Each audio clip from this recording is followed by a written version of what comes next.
नमस्कार दोस्तों, स्वागत है आप सभी का आपके अपने YouTube channel GK search engine पर।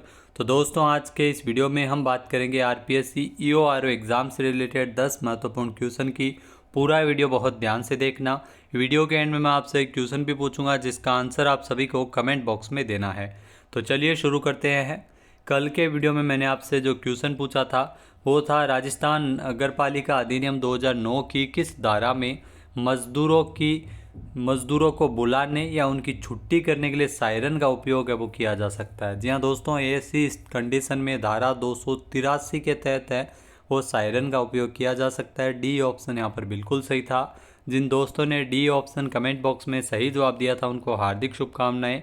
तो मजदूरों को बुलाने या उनकी छुट्टी के लिए सायरन का उपयोग, जहाँ मजदूरों तथा नियोजित व्यक्तियों को बुलाने के लिए नगरपालिका की अनुज्ञप्ति की शर्तों के अधीन उनके अनुसार से, अन्यथा सायरन का उपयोग नहीं किया जाएगा। इस धारा के तहत किए गए उपबंधों का अगर उल्लंघन करता है तो ऐसी कंडीशन में 2 से लेकर 5,000 रुपये तक जुर्माना भी लगाया जा सकता है। तो चलिए शुरू करते हैं।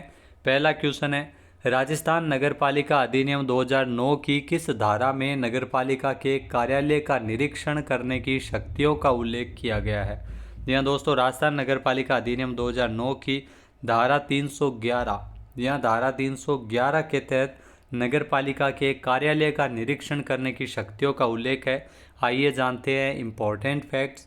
तो धारा 311 इसमें नगरपालिका के कार्यालय का निरीक्षण करने यानी जांच करने की शक्तियों से संबंधित प्रावधान है। राज्य सरकार द्वारा इस निमित्त प्राधिकृत किसी भी अधिकारी को नगरपालिका कार्यालय का निरीक्षण करने या नगरपालिका के अभिलेखों को तलब करने की शक्ति है वो इसमें होगी।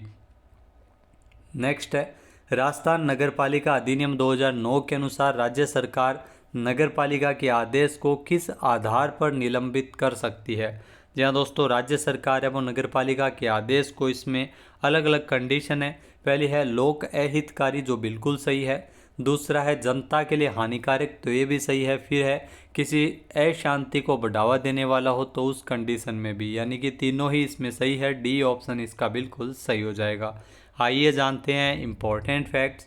तो धारा 312 यहाँ नगरपालिका के आदेश इत्यादि के निष्पादन को निलंबित करने की शक्तियों से संबंधित प्रावधान है, जिसमें राज्य सरकार द्वारा इस निमित्त नियुक्त या प्राधिकृत अधिकारी, ध्यान रखना, जो प्राधिकृत अधिकारी की राय में यदि नगरपालिका का कोई आदेश या किया जाने वाला कोई कार्य लोक अहितकारी है यानी लोगों के लिए हितकारी नहीं है, जनता के लिए अगर हानिकारक है या किसी भी अशांति को बढ़ावा देने वाला हो, तो वह अपने हस्ताक्षरों सहित लिखित आदेश जारी करते हुए ऐसे आदेश को निलंबित तथा कार्य को करने से प्रतिषिद्ध भी इसमें कर सकता है।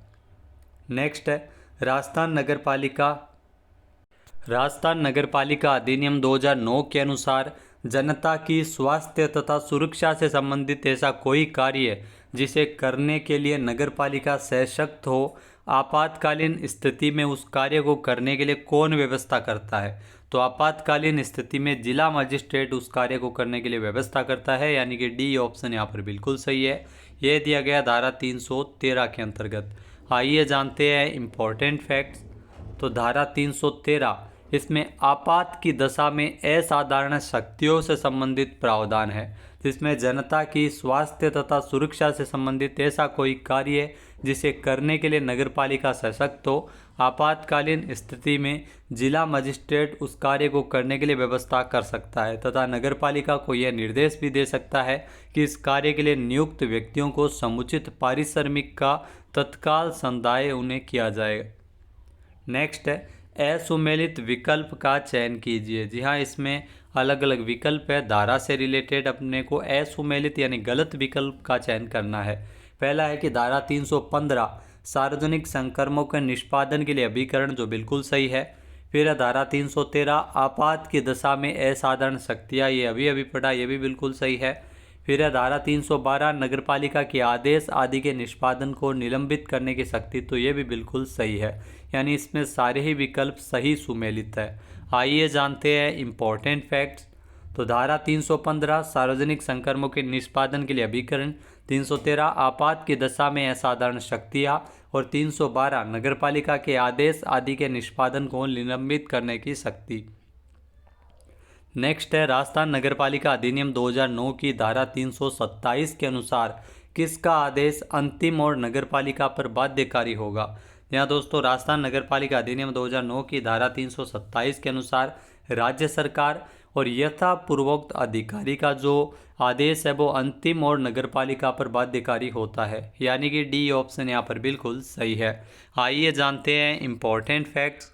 तो धारा 327 के अनुसार जो अभिलेख मंगवाने की शक्तियों से संबंधित प्रावधान है, राज्य सरकार या राज्य सरकार द्वारा प्राधिकृत कोई भी अधिकारी किसी नगरपालिका या उसके अध्यक्ष उपाध्यक्ष सदस्य अधिकारी के द्वारा उसकी तरफ से तो जारी किसी आदेश या संकल्प की शुद्धता, वैधता और औचित्यता के बारे में जांच के लिए सुसंगत अभिलेख है वो मंगा सकेगा, और राज्य सरकार या यथोपूर्वक अधिकारी इस अभिलेख की परीक्षा करने के लिए आदेश या संकल्प को विखंडित कर सकेगा और उलट सकेगा और रूपांतरित कर सकेगा, और राज्य सरकार या यथापूर्वक अधिकारी का आदेश है वो इसमें अंतिम और नगरपालिका पर बाध्यकारी होता है।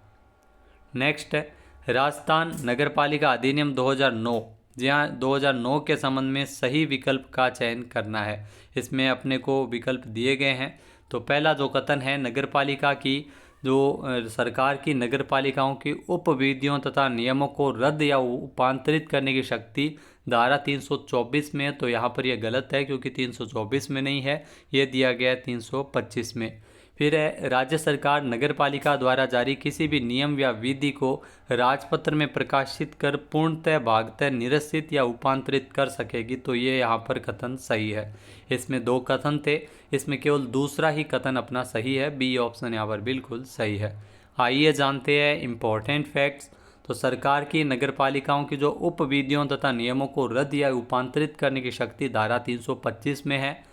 राज्य सरकार नगरपालिका द्वारा किसी भी नियम या विधि को राजपत्र में प्रकाशित करते हुए पूर्णतः या भागतः निरसित या रूपांतरित उसे कर सकती है, यानी हटा सकती है।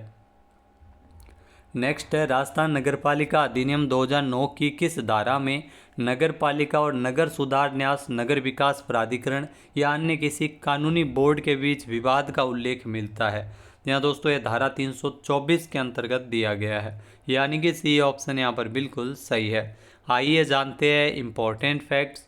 तो राजस्थान नगरपालिका अधिनियम 2009 की धारा 324 ये नगरपालिका तथा एक या एक से अधिक स्थानीय प्राधिकारों के बीच जो विवाद होता है उस कंडीशन में इसमें प्रावधान है, जिसमें किसी नगरपालिका तथा किसी नगर विकास न्यास नगर विकास प्राधिकरण आवासन बोर्ड या किसी अन्य कानूनी बोर्ड के बीच क्षेत्रीय और कृत्यकरण संबंधी अधिकारिता से संबंधित समस्त विवाद है वो राज्य सरकार को निर्दिष्ट किया जाएगा, और ऐसे मामले पर राज्य सरकार का विनिश्चय यानी निर्णय है वो अंतिम रहता है।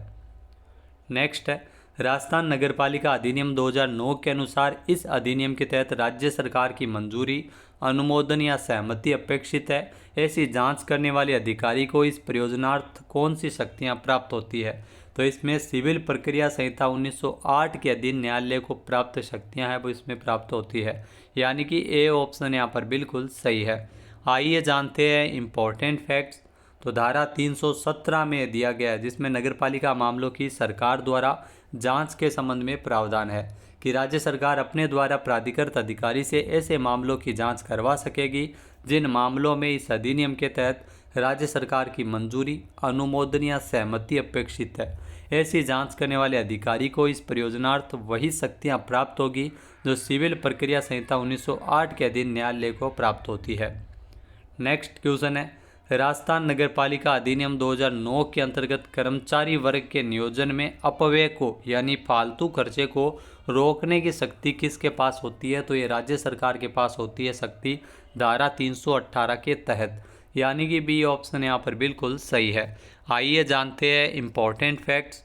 तो धारा 318 के तहत कर्मचारी वर्ग के नियोजन में अपव्यय को यानी फालतू खर्च को रोकने की शक्ति जो राज्य सरकार की है। राज्य सरकार की राय में किसी नगरपालिका में नियोजित कर्मचारियों की संख्या या उनको जो किसी विशेष कर्मचारी को दिए जाने वाले पारिश्रमिक के ज़्यादा होने पर राज्य सरकार द्वारा अधिपेक्षा करने पर यह नगरपालिका इन्हें कम कर सकेगी।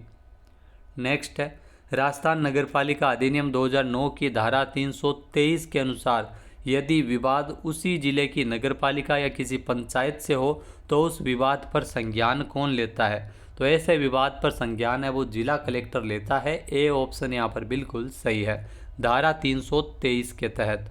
आइए जानते हैं इम्पोर्टेंट फैक्ट्स। तो धारा 323 के तहत नगर पालिका तथा एक या एक से अधिक स्थानीय प्राधिकारियों के बीच अगर कोई विवाद हो जाता है, तो यदि विवाद उसी जिले की नगर पालिका या किसी पंचायत से हो, तो कलेक्टर विवाद का संज्ञान लेगा और स्वयं इस विवाद का विनिश्चित करेगा और यह विनिश्चय अंतिम होगा। अन्य सभी मामलों में संभागीय आयुक्त के द्वारा संज्ञान तथा विनिश्चय किया जाएगा और इस प्रकार का जो किया गया विनिश्चय यानी निर्णय वो अंतिम रहेगा। तो दोस्तों अब बात करते हैं आज के हमारे क्विज के, जिसका आंसर आप सभी को कमेंट बॉक्स में देना है। तो आज का क्विज है, राजस्थान नगरपालिका अधिनियम 2009 की किस धारा में वाद द्वारा अनुकल्पी प्रक्रिया का उल्लेख किया गया है। एक बार फिर से सुनिएगा, राजस्थान नगरपालिका अधिनियम 2009 की किस धारा में वाद द्वारा अनुकल्पी प्रक्रिया का उल्लेख किया गया है। सही आंसर आपको कमेंट बॉक्स में देना है और अगर ये वीडियो आपको पसंद आए तो इसे आप लाइक और शेयर करना बिल्कुल ना भूलिएगा। चैनल पे नए जुड़े हो, सब्सक्राइब नहीं किया है तो अभी सब्सक्राइब बटन पर क्लिक करें। जय हिंद, जय भारत, जय राजस्थान।